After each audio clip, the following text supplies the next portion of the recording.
todos y muchas gracias a esa audiencia que tenemos allá en nuestro canal Hace y muchas gracias a estos dos super invitados que tenemos el día de hoy, a María Fernanda Gutiérrez, que es una científica comunicadora de la ciencia muy comprometida con Hace y a Mauricio Jaramillo, delicioso tenerlos acá, un comunicador social que también habla permanentemente de la importancia de la ciencia, la tecnología y la innovación, y no solamente de la ciencia, sino de la comunicación de la ciencia, la tecnología y la innovación. Entonces, pues vamos teniendo una audiencia, nos va diciendo acá Pablo cuántas personas van entrando a nuestro canal, pero además de eso vamos a dejar esta charla en nuestras redes sociales para que ustedes en cualquier momento las puedan consultar y sepan qué está pensando estas dos personas y qué se está pensando en Hace sobre la comunicación de la ciencia. Bueno, yo voy a empezar esta charla comentándoles que hace poco estuve en Inglaterra y quedé gratamente sorprendida con las opciones que hay para comunicar la ciencia, y unas opciones no tan elaboradas como las opciones gringas, las opciones de Estados Unidos y de Canadá, sino más bien unas opciones muy sencillas, pero cuyo mensaje es muy profundo y la capacidad de entender ese mensaje pues me pareció a mí muy pertinente. Entonces abro la charla con eso. ¿Qué opinan ustedes? María Fernanda. No, pues yo quiero que me explique cuáles son, claro. qué fue lo que vio para entender por qué está tan chévere. Pues unas cosas como muy sencillas. Por ejemplo, fui a Manchester y como ustedes saben, en Manchester, en la Universidad de Manchester hace poco se descubrió la importancia del grafeno como un material que puede llegar a revolucionar la vida. Y entonces, pues muy bonito eso en la teoría, pero en su Museo de Ciencia y Tecnología tenían una exhibición en donde explicaban cómo los científicos de la universidad habían logrado con la nanotecnología identificar de manera mucho más profunda el grafeno, que lo conocemos desde hace mucho tiempo, pero además de eso, y fundamentalmente, ellos hicieron una pequeña exhibición con aquellos posibles productos que se ven con el grafeno. ¿Y cuáles son esos posibles productos? Esta tela, que anteriormente era de materiales naturales y que posteriormente tenemos unas telas un poco más fabricadas con materiales derivados del petróleo, ya no van a ser ni el uno ni el otro si usamos el grafeno, sino que van a ser unas telas que van a permitir que las personas se las pongan y se puedan sentir las pulsaciones que vayan a tener. Y de esa manera entonces uno no tiene que ir a donde el médico a que le pongan, ¿cómo se llama? Tensiómetro, que le pongan, y entonces si está de malas, pues entonces llegó tarde, y entonces si llegó tarde, pues un infarto. Estas telas entonces, como las están presentando, pues van a poder prevenir esos infartos, y eso va a ser pues una revolución. Sin embargo, todavía no se sabe qué va a pasar. Puede que el grafeno descubran posteriormente que sea nocivo para la salud, entonces toda esta investigación pues va a terminar quedando por ahí. Pero me llamó mucho la atención la capacidad, porque eso fue hace muy pocos años, si no estoy mal, en el 2012 se ganaron el premio Nobel y ya están produciendo una exhibición sencilla, pero mostrando lo que puede llegar a ser, esa revolución que puede llegar a ser. Y eso pues me cautivó muchísimo a mí. ¿Qué opinan ahí? Ahí sí le habla. Ahora sí. Yo sí, ahora sí tengo mucho que decirle, y sobre todo me impacta cómo aprendió. La verdad, eso me parece que es una muy buena. ¿Cuál es la estrategia? Pero es un ejemplo buenísimo de apropiación, porque hubo una divulgación, le mostraron, le enseñaron, pero usted además lo tiene clarísimo, usted llegó encantada. Eso quiere decir que esa es una buena demostración de que sí se puede, de que sí se puede. Ahora la discusión muy interesante es cómo lograr tenerlo aquí.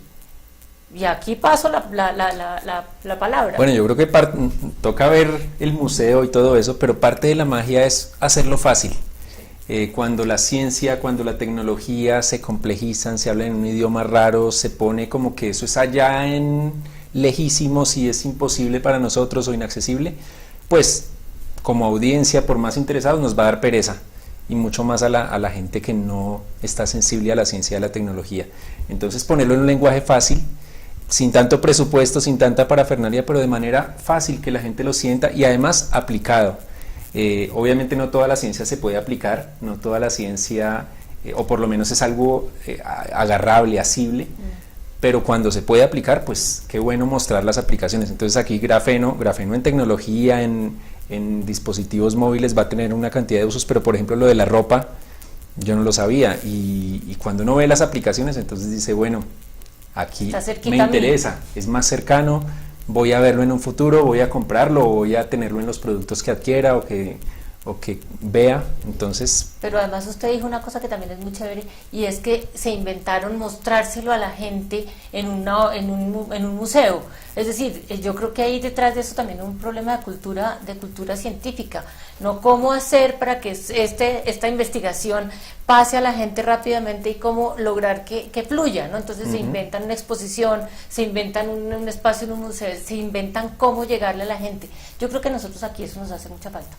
Sí, tiene toda la razón, Fernanda, porque por ejemplo mi gran preocupación con la variedad Castillo, la variedad Colombia de café, que muy poco sabemos que pues en Cenicafé, en el momento en el cual los años 80 pues los países estábamos inundados con la roya, allá anticiparon el problema y empezaron a hacer investigación liderada por Jaime Castillo, que permitió que Colombia hoy sea una potencia internacional en temas de café. Pero quién sabe eso, y ustedes allá, nuestros oyentes y nuestros interlocutores, ¿alguno de ustedes conocía a Jaime Castillo? Cuando yo lo menciono y con ese orgullo que lo promociono, pues muy poca gente sabe que aquí hubo un grupo de investigación y que nosotros no somos potencia internacional en el café solamente porque pues muy bonita la geografía colombiana, etcétera, sino porque hicimos ciencia.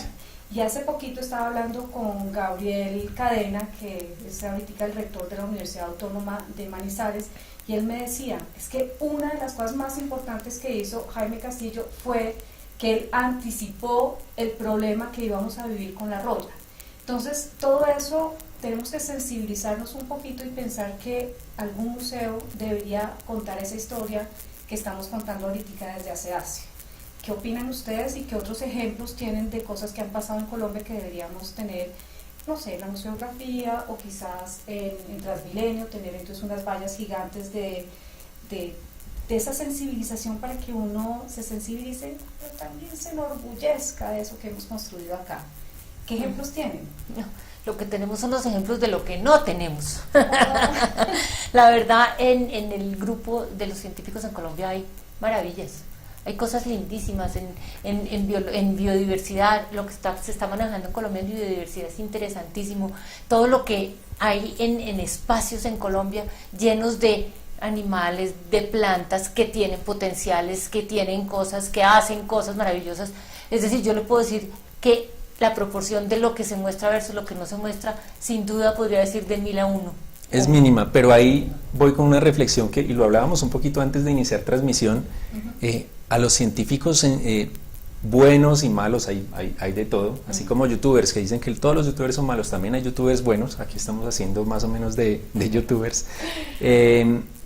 A los científicos les da miedo comunicar y a algunos les da, no sé si mal genio, o sienten como que ¿por qué se tiene que democratizar tanto ese conocimiento que tengo?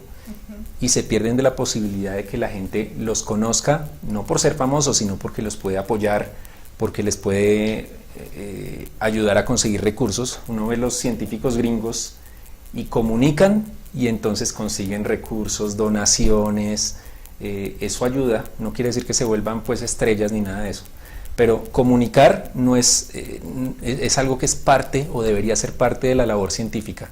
Claro, no masivo, no todo el mundo tiene las habilidades, pero por lo menos ser conscientes de que hay que comunicarlo. Entonces, no sé si el científico Castillo se lo contó al mundo y no le interesó a nadie, o él tampoco tuvo la conciencia de darlo a conocer, y ahora es que lo vamos a hacer con iniciativa tuya. Sí, él fue una persona, él ya murió, y él fue una persona tremendamente tímida y tremendamente, él no le gustaba el protagonismo. Claro. Y de verdad que yo a veces digo que él debe estar en su tumba diciendo, esta señora que me está promocionando, ¿qué es esto? ¿Qué es esto? Pero es algo que pasó en Colombia y todos nos tenemos que enorgullecer. Pero ahí me dan pie para tocar un tema que me parece pues muy pertinente, y el tema es el Twitter y los científicos. Uy. Y cómo los científicos deben tuitear o no deben tuitear. Pues todo el que quiera tuitear puede tuitear. La verdad, lo que pasa es que yo creo que la idiosincrasia del científico tiene varias características que lo hacen un poquito difícil, ¿no? Están tan metidos en sus cosas que de pronto piensan que eso es banal. Y entonces sí, yo personalmente conozco muchos científicos y no he visto a nadie tuiteando. Pues yo conozco a Moisés Wasserman tuitea Todo el- Y tiene muchos seguidores. Y Miren tuitea que es una resultados de su investigación o está tuiteando opiniones de políticas públicas. Está tuiteando Sí, un más poco más. opiniones de políticas públicas porque él pues ya no está tan activo en la investigación. Porque yo sí creo que tuitean políticas públicas, los que les interesa el tema sí tuitean en políticas públicas, No pero en la investigación profundidad de su investigación. Pero No. yo también he visto unos twitters y como yo soy pues tuitera bebé, se diría así, una bebé tuitera. no. Incipiente. No, sí, incipiente. No, pero yo la bebé, retuiteo cada rato, sí, se nos mueve. retuiteamos y todo. Usted es la que no está Yo todavía. no, yo sí todavía. Ajá. Y veo que algunos tuitean sobre políticas de ciencia y tecnología, pero muy, muy discretos. No son agresivos, son muy, como dicen los anglófonos, muy polite, ¿sí? Y pues creo que el Twitter permite salirse un poquito de la corbata, salirse un poquito de los tacones y ser un poquito más desafiante. ¿Qué opinan ustedes de eso? ¿Cómo ven a los científicos siendo desafiantes y no sé, generando entonces Polémica. polémica Yo no sé si- en las redes? Ahí me atravieso porque soy el que menos conoce de este mundo, pero creo que les puede dar temor que en un futuro una investigación no se la apoyen. Claro. No, pues ¿cómo le voy a dar duro al ministerio o al gobierno o a la Asociación Colombiana para el Avance de la Ciencia si después no me van a apoyar? Mejor voy diplomático y mejor no hablo de esos temas. O Definitivamente. hablo de esos temas pero de forma ambigua. Entonces no es tan fácil. No es No, tan Sí, sencillo. existe una cosa que se llama la diplomacia científica. No, el miedo. Sí, no es por Más que diplomacia, diplomacia no es- es por diplomacia, es porque uno, la verdad, primero porque muchos de ellos van a decir yo estoy ocupado en otras cosas más importantes. Y es- ¿Cierto? puede ser Y la cierto. otra discusión es porque yo para qué voy a generar Me meto en líos. enredos si lo que me meto es en líos y yo lo que necesito es conseguir plata y si me pongo a pelear contra el ministerio no me da plata, si me pongo a pelear con conciencias no me da plata y nosotros dependemos de conciencias, es decir, no tenemos muchas fuentes de financiación como para atacar agredir a las fuentes de financiación. Ahora Entonces es- uno prefiere, si tiene algo que decir, a veces manda la razón. calladito, Sí. y eso. Pero lo otro es también de nuestra cultura, y lo digo desde los científicos y los intelectuales hasta la gente que tiene muy poca educación, pero no sabemos debatir y no sabemos criticar. Entonces, si tenemos una crítica, vamos es a lo personal, vamos Y es es a las una pelea, malas no intenciones es y una se vuelve crítica una... constructiva, sino que se vuelve una pelea. Y entonces- cuando alguien hace una crítica, la persona se siente más atacada que si le dan un insulto. Sí. Eso pasa en Twitter, los famosos ignoran a los críticos, pero a los que los insultan los retuitean para decir, me están atacando, pero a los críticos los ignoran. Entonces como que ese tema de crítica es complejo. Entonces eso es una estrategia política en el Twitter. Yo por eso mi reflexión es, ya que los científicos no tuitean todo eso, un primer paso no es entrar en polémicas, un primer paso es divulgar, por lo menos contar lo que están haciendo, tratar de hacerlo entendible un poquito. ¿Pero por Twitter? No, por Twitter, miren, Sí, pero el Sí. Twitter puede ser una abrebocas, o sea, el Twitter tiene un límite es de un caracteres, punto de entrada. Sí. pero es un punto de entrada. Los invito a ver mi investigación en la página bla bla bla. La investigación va a estar más profunda en un blog o va a estar más profunda en una página. Pero usted que tiene un blog, ¿por qué no tuitea? Y cada vez que Se pone una genera noticia, tráfico con un tuit, entonces llegan usted invita a las visitas. personas a decir, bueno, mire, acabo de escribir sobre la diferencia entre el chikungunya y el Zika, que son sus temas, ¿sí? Y uno ve eso y uno dice, oiga, sí, que a mí me picaron por allá que estuve en Girardot el fin de semana, ¿qué será? ¿Nada? ¿O chikungunya? ¿O Zika? ¿Cuál es la diferencia? No sé. Aclare. No sé. El tema es muy interesante, la ciencia gusta mucho en Twitter. Lo que pasa es que hay unas cuentas que tienen cientos de miles de seguidores, en inglés sobre todo. pero lo hacen fácil, lo hacen atractivo. Contar la historia de un virus no lo hacen con un tratado de 40 páginas que tiene su audiencia y tiene su profundidad, sino con un GIF animado o con un video de 1 minuto y medio interesante que incluso la gente comparte. Pero la otra cosa que usted puede recibir es cuántas personas hay interesadas en estos temas. Y usted se puede sorprender, oiga, yo pensé que no había tanto interés por la diferencia, por el ejemplo que estaba dando entre el Zika y el chikungunya. Y eso sí es algo que tiene que aclararse, porque cuando usted lanzó la idea, mucha gente la retuiteó. Entonces también un termómetro para el investigador, para ir midiendo aceptación o preocupación dentro de la sociedad. Sí, la pregunta es si al investigador le interesa la aceptación o el interés de la sociedad. Y ahí le doy yo un problema, y es que uno estaba investigando y estaba ocupado haciendo esas cosas, y esto para uno no es el momento, es decir, no es el momento, no es el tiempo, y se embolatan las cosas urgentes, para uno son otras, las importantes también son otras. Entonces cuando le dice uno a un investigador, oiga, venga, tuitee, le dice, ay sí, pero más tardecito, espere. En unos añitos. Sí, la verdad yo me miro, y ahorita en este pequeño panel, pues sí, es cierto lo que ustedes están diciendo, pero cuando uno está en el mundo allá metido, no es tan fácil. La Entonces verdad, para mí, haber divulgadores de la ciencia, o sea, que no solamente los científicos, porque pues necesitan estar concentrados en su laboratorio, pero sí se necesitan unas personas que vayan al laboratorio y que le saquen el chisme. no, se necesitan muchas cosas, bueno, se necesitan muchas. Sí, podría ser un divulgador, pero también podría ser una concientización a uno, al investigador también. A mí me parece que la concientización al investigador es importantísima. ¿Por qué no podemos darle importancia a eso que es muy importante? ¿Por qué no le retribuimos a la sociedad lo que la sociedad nos ha dado? La sociedad nos da los problemas, nosotros deberíamos entregarle por lo menos el avance de la discusión. Pero no, nos quedamos metidos en otro rollo, y la verdad no siempre tenemos, es falta de tiempo, es falta de interés, es falta de cultura, o más bien yo se lo cambiaría, es otros intereses, otra cultura y otro y ahí entonces uno dice, si uno quiere avanzar en este tema, uno debería en la universidad crear una cátedra desde el pregrado de divulgación de la ciencia. No se vende. No, pero para que los biólogos, obligatoria. los químicos, obligatoria, o sea, claro. que usted toma, no sé qué materia hay. Sí, estoy de acuerdo, sí, eso claro. lo propusimos en aquel panel. Sí, hemos yo propuesto alcancé a varias decir veces. eso. Y hemos ¿Qué inventado varias hacemos? cosas. Vayamos entonces con la CEDACE, vayamos entonces a el ministerio y miremos a ver si en los currículos de biología, de química, de física, de matemáticas, se pone entonces una materia obligatoria que sea divulgación. Es que, de María la Piedad, ciencia. no es que el científico, biólogo, ecólogo, lo que sea, salga siendo un comunicador y escribiendo y dando conferencias. Con que algunos lo hagan, fantástico, pero si todos tienen la conciencia de que la comunicación es importante, entonces se apoyan en comunicadores, se apoyan en periodistas, entienden que no, por lo menos no rechazan la posibilidad de dar una entrevista o de compartir.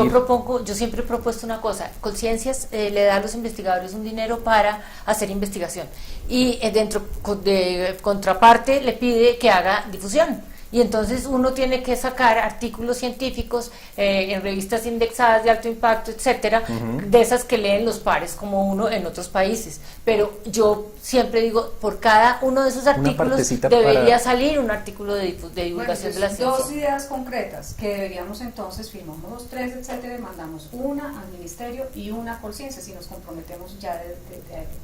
Una es al ministerio proponiendo una cátedra obligatoria para los científicos en comunicación de la ciencia. Y divulgación.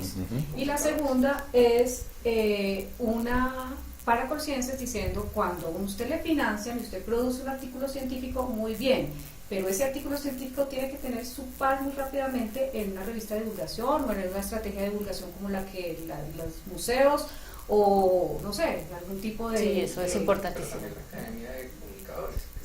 Claro, del lado de los periodistas, bueno, ¿cómo hacer para incentivar que haya interés en la ciencia y que haya más periodistas especializados? ¿Cuántos periodistas cubren hoy ciencia? Yo no cubro ciencia, es un tema que me apasiona, pero mi campo es tecnología como tal. ¿Cuántos saben de ciencia? Creo que los contamos con los dedos de la mano y son los mismos de siempre. Sí, así es. Entonces no también del lado nuestro. Yo hago mucha campaña por sensibilizarse, interés, como tú pasión estás, por el tema.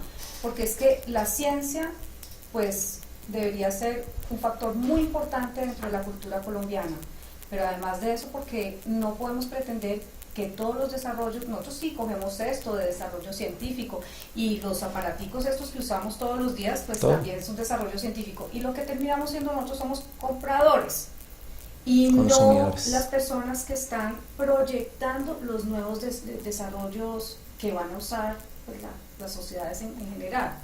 Y esos son preguntas muy profundas que deberíamos hacernos en la sociedad colombiana. ¿De acuerdo? ¿De acuerdo? Claro. ¿Qué hacemos entonces para fomentar eso? Desde las redes sociales, ¿cómo está venido trabajando el tema de ciencias? ¿Cómo lo ve usted, que está todos los días inmerso, que es un influenciador importante en este tema? ¿Cómo lo está viendo? Por lo menos en idioma español, aquí estamos en confianza. En idioma español hay muy pocos científicos realmente, no es solo Colombia. No tengo identificado uno ni en España científico que divulgue en redes sociales. Pero en inglés hay muchos y hay medios, los medios de comunicación que son científicos o los más científicos dirán que son pseudocientíficos, pero Discovery Channel, todos esos son divino. la sensación. Sí, divino. Y yo creo que son valiosos mirándolos con ojo crítico, obviamente. Hay espacio para divulgar en español, hay espacio para crear contenidos y formatos, es decir, puede ser el artículo ya más sencillo, puede ser un GIF animado, puede ser videos, no sé si han visto los videos de Playground que son a veces políticos, a veces sociales y de vez en cuando meten algo científico, funcionan y se viralizan, la gente comparte cualquier cosa de los átomos y no sé qué que esté explicada muy fácilmente, entonces yo creo que hay espacio y lo que hay que hacer es explorar y lanzarse. Pues un poco lo que hemos hecho durante este año desde hace que uno, digitalizamos toda la revista Innovación y Ciencia y se puede ver ahorita en Ya está disponible. www.innovacionyciencia.com, pero además de eso hicimos este equipo que tengo acá al lado, Pablo, Herbert, Francisco, un trabajo muy grande de digitalizar palabra a palabra, de tal manera que desde 1993 a través de nuestro buscador ustedes pueden poner, por ejemplo, nanotecnología y aparece desde el 93 en qué página, de qué revista se puede ver el tema de nanotecnología. Eso es una ayuda muy grande para los profesores, para los mismos investigadores, para las personas en general que quieran averiguar sobre esos temas, para los padres de familia que les ponen una tarea a los niños y ¿dónde consigo esto? Que no sea Google, ¿sí? Que no sea tan abierto como Google, sino que sea un espacio desde Colombia que está abierto al mundo, pero que tiene algo mucho más de profundidad en los artículos que estábamos publicando. Y esa revista pues sigue pues con la editora que la tengo aquí enfrente mía, con esa responsabilidad tan grande para seguir desafiando pues a nuestros lectores en ese sentido. Pero esa página de Innovación y Ciencia no tiene solamente la revista, sino tiene videos, y sobre eso quería hablar un poquito, porque nosotros desde hace hablamos mucho del reconocimiento de los científicos y este año hemos hecho una campaña, ya tenemos 12 videos, ¿no?, en donde tenemos a las personalidades que conocemos, que son de la casa, digámoslo así, y que han hecho ciencia en Colombia, para que no miremos, pues aquí la ciencia no se hace y no es posible hacer ciencia, sino empecemos a reconocer un poco lo que tenemos, enorgullezcámonos de lo que tenemos y sobre eso ser chiquito, pues proyectemos hacia Colombia y hacia el mundo. Entonces, herramientas de comunicación, pues no hay que esperar a tener a Discovery para lanzarse. Nos van a poder criticar los videos, pero hay algo ya producido y hay algo que nosotros estamos lanzando al público en general. Y de esa manera nosotros también creemos que los colegios pueden lanzar sus ideas, que las universidades pueden lanzar sus ideas. La Universidad del Norte tiene unas ideas muy interesantes en divulgación de la ciencia y queremos desafiar a todas las instituciones académicas también para que generen estrategias un poco improvisadas a veces, un poco con las uñas, pero que vayamos proyectando cosas y no esperemos a tener los equipos de Discovery Channel para que nosotros podamos hacer entonces cosas con divulgación de la ciencia. El mundo digital nos permite arriesgar más, equivocarnos y corregir rápidamente, es decir, si un formato de video no funcionó, se cambia, no es como en la época antigua en la que todo salía costosísimo. Y algo que me gusta mucho de lo que están haciendo, no los he visto, aclaro, es las entrevistas a los científicos, porque es que es destacar a las personas. Y algo que hablábamos también en aquel panel es que necesitamos héroes en el campo de la ciencia. Cuando se masificó entre comillas, en pequeña escala el automovilismo, cuando llegó Juan Pablo Montoya, cuando el ciclismo ha tenido sus mejores épocas, cuando hay héroes que ganan en Europa y todo eso. En la ciencia también tenemos héroes, pero muchos o muy poquitos son conocidos. El resto son héroes anónimos que por allá sale algo y uno se entera que está en la NASA, la colombiana. Pero qué bueno destacarlos y qué bueno que la gente diga, yo también puedo seguir ese camino e impactar el mundo desde la ciencia. Entonces, adelante con esa, voy a verlos y si los critican bien, pero se están haciendo. Claro, Fernanda. No, yo también trabajo por esto, yo también creo, a mí hay una cosa de lo que se llama la piedad que me da un poquito que creo que es una de las razones por las cuales no hemos logrado tener más éxito, y es que me da la sensación, sobre todo con los científicos, que nos quedamos mucho con los mismos. Entonces, son los mismos con los mismos, entonces uno siempre oye a los mismos y siempre ve a los mismos, y gente diferente haciendo cosas chéveres también las hay, simplemente no es tan popular o no sale o es más tímida o por cualquier razón. Bueno. Entonces también valdría la pena un poquito explorar esos campos de personas que no son tan famosas pero que tienen cosas muy importantes. Nosotros también tenemos videos, por ejemplo, de personas con las que hemos trabajado en Cundinamarca, en región, y entonces esas personas que a veces se sentían un poco inseguras de entrar en el campo de la ciencia. Ellos decían, me acuerdo, y lo mencionó varias veces, unas pedagogas que trabajaban en FUSA, y entonces ellas querían ver sensores para la humedad de los pastos, y ellas decían, pero es que si nosotras no, y el proyecto que presentaron fue buenísimo. Entonces yo creo que uno de los mensajes es, la ciencia no es con miedo, no está vetado solamente a aquellas personas que por vocación decidieron estudiar carreras científicas. Creo que la ciencia, en la medida en que permeemos realmente la sociedad con ciencia, cualquier persona puede tener esas inquietudes y son súper válidas y muy bonitas y las tenemos grabadas, ¿no? No, pero tenemos además las que nos faltan por grabar. Claro. Acuérdese de lo que yo le he hablado a usted del Amazonas. Lo que tenemos en el Amazonas con el pirarucú, lo que tenemos en La Guajira con todo el problema con todo el problema de no problema, sino con la cultura de toda esta gente que ahora tiene tantos problemas pero que tiene tantas cosas que mostrar. Yo creo lo que nos falta es tiempo para divulgar ciencia. Recursos también. Recursos sí, pero más, yo creo todavía que tiempo, porque como está diciendo María Piedad, puede que no tengamos la plata para hacer National Geographic, pero tenemos todos los recursos para llenar los espacios. Yo estoy segura de eso. La preguntita ahí es... Y los recursos pueden llegar. Claro, si hay buenos contenidos, pueden llegar los recursos, los patrocinios. En los casos de la era digital, de las redes sociales, nosotros tuvimos un caso muy agradable que fue en el Putumayo. Encontramos grupos de investigación que nos contactaron por Twitter. Fuimos a Putumayo, descubrimos, y es la pregunta: nosotros deberíamos invertirle más a las redes sociales, a los ads, a los AdWords, todo este tipo de herramientas para la divulgación.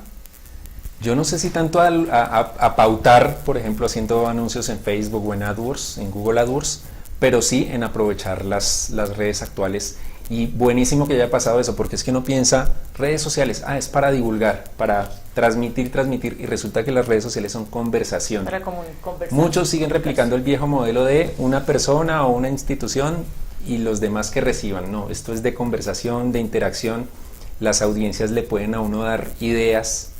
O sea, una crítica puede ser una buena idea para corregir algo o para implementar algo nuevo, y pues ya ustedes vieron el caso, los contactaron desde Putumayo vía Twitter, no llamaron, no mandaron una carta. Entonces esos son las redes sociales, yo creo que hay que invertirles, lo están haciendo bien y hay que apostarles más. Y Colombia está muy bien en adopción. Sí, en adopción de las redes. ¿Cómo está Colombia frente a otros países, por ejemplo, de Latinoamérica? Latinoamérica en general es la región que más se ha apropiado de Facebook, de Twitter como redes sociales para la conversación. Alguna vez IBM lanzó un estudio sobre el estado de ánimo de la gente, y cuando uno piensa en Twitter Colombia, ¿qué piensa primero? No, estos salvajes. Bueno, pues el mejor estado de ánimo de la región era el de los colombianos. ¿Pues no dijeron que éramos el país más feliz? ¿Alguna vez dijeron eso? Pues sí. Eso lo revalidó un estudio de IBM de hace 2 años analizando cientos de miles de tweets. Ajá. Obviamente un poco extremistas, ¿no? También de lo más salvaje, ahí sí, pero también muy optimistas y muy conversadores. Entonces yo creo que hay un potencial grandísimo. Las audiencias las construye uno. Si uno insulta, pues se gana insultos. Si uno ataca, se gana ataques. Pero si uno construye, pues por allá llegarán cosas, pero lo normal es que va a ser un entorno constructivo, así que a seguirle apostando a Twitter, a Facebook y a lo que vaya saliendo. Se está haciendo en Snapchat, por ejemplo, que es una red que yo tengo pendiente por probar, se está haciendo periodismo, se están haciendo cosas de ciencia, de tecnología. ¿Y a quién llega Snapchat? Ni siquiera a los millennials, a los de la generación Z, a los de 15 años, 17, 18 años, también a los mayores, pero yo tengo otra audiencia el por ojo conquistar. De este tamaño. Yo tengo el ojo de este tamaño y no me van a pasar el micrófono y no me van a preguntar qué opino. Bueno, pues entonces yo creo que ya nos toca como ir cerrando. Dos cartas entonces nos comprometemos a sacar esta semana, una para el ministerio, otra para... Contrapropuesta. Señor. Yo he visto cuando los científicos se unen y mandan una carta, 200 científicos destacados y mandan la carta y eso tiene una difusión. Si hacemos una carta a los tres, pues claro, ustedes dos y un pato.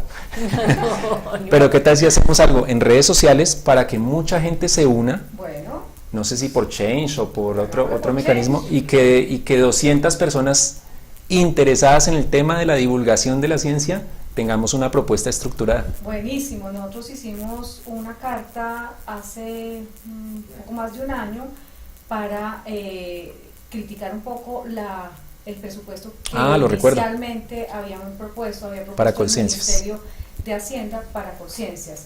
Este año tenemos que estar muy vigilantes, en este momento se está discutiendo el presupuesto del año 2017, tenemos que estar muy vigilantes. Volver a estar ahí. Pero la idea de Change, pues entonces saquemos esas dos por Change, ¿listo? Entonces nos comprometemos a esto, lo primero. Lo segundo es seguir usando redes, así sea un poquito tímidamente, así sea revisando que ¿Ya tienes Twitter? Ahora se lo creamos cuando terminemos Ahora aquí la transmisión. María Fernanda Gutiérrez. María Fernanda hace radio, dirige la revista y no tiene cuenta de yo Twitter. Yo sí tengo Twitter, pero cada vez que me sale algo digo, no quiero, es que no, sí, la verdad es tímida por Twitter. Sí, es que bueno, uno... Da conferencias, da talleres, hace radio y no tiene Twitter. Y pues nada, seguir trabajando así sea con cámaras chiquitas, con recursos del celular, porque cosas para divulgar en ciencia en Colombia hay muchas. Entonces, pues a organizarnos nosotros y a pedirles a ustedes que si tienen algún tipo de experiencia científica que se destaque, pues que nos lo hagan saber de tal manera que nosotros podamos, en lo posible, pues o publicar sus videos o ir a grabarlos nosotros mismos con la ayuda acá del equipo de Pablo, de Herbert, de Francisco y de Jensi, ahorita que se unió al equipo. Bueno, y con esto pues les agradezco mucho su presencia.